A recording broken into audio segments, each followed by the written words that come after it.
We didn't establish that that this was a USO show. Yeah, it was. Yeah. I'm sorry.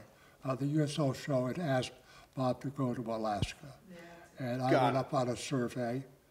I can't remember where I got a DC-3 plane, and we flew into Alaska for a survey.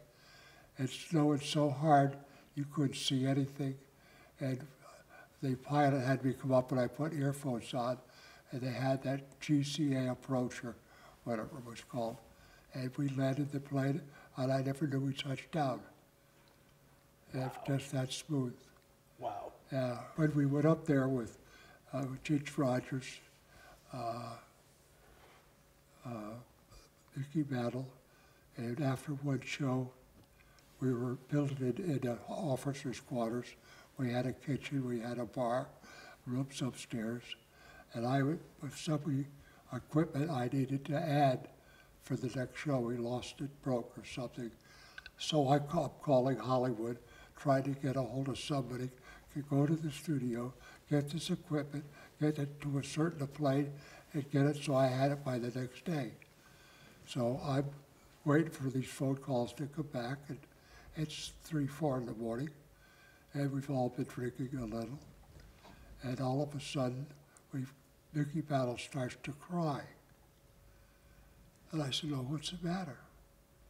He said, "I just realized I'm not going to be home with my sons on Christmas morning." And I said, "It's a little late to think about that. That's tomorrow. It's almost Christmas morning." Well, he excused himself and went upstairs to bed. I happened to turn around.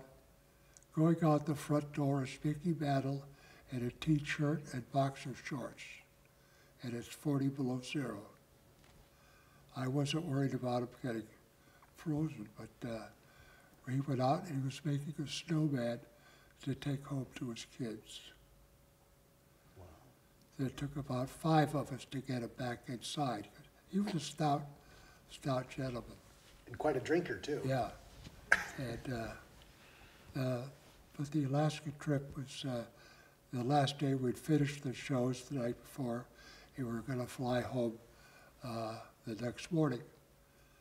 And the crew Bob was going to stay and do these other shows. So I had all the crew in the barracks, and we're playing cards, we're doing this.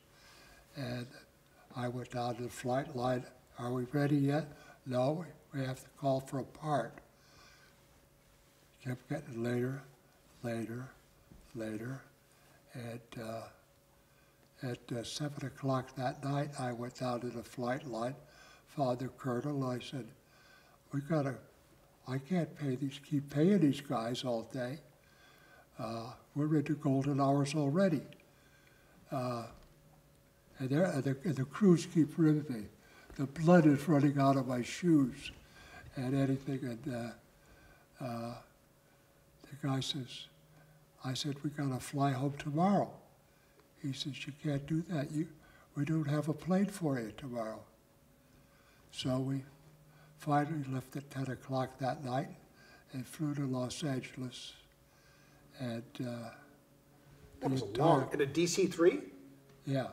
No, DC-6, I think. It's a bigger plane. Still, it's long about flight. Yeah. And we had probably a crew of 50, 20.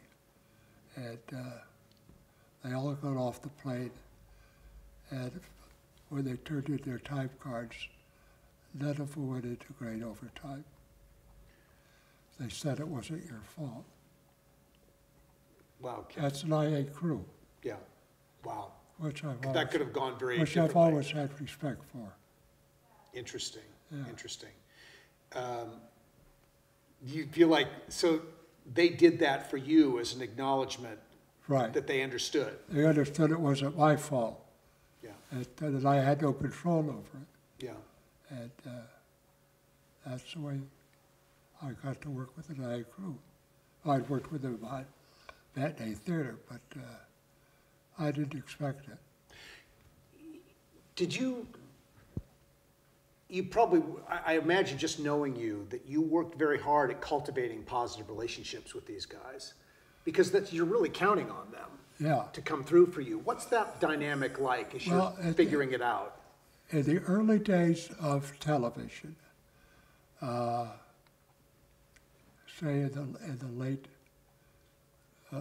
50s, all the studios weren't making that many movies anymore.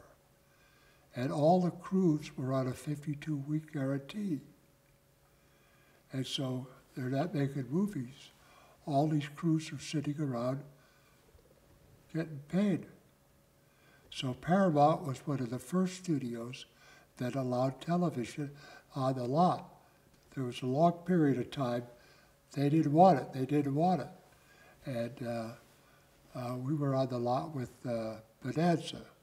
It started in '59, and the show went on here in '60. And I wasn't on the early days, but they were hired.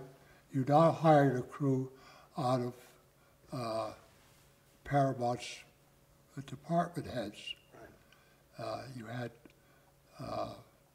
when I joined it, every day you had a call sheet. You turned in the call sheet, they had a production meeting, and you tell each department what you needed, and they would have it for you. Like, to light the exterior of the Ponderosa, there was 19 electricians. And RCA had said that was fine, and they gave us extra money because they wanted color to be correct. Let's come back to Bonanza, okay? Yeah. Because that's a huge part of your career, and I want to come back to that.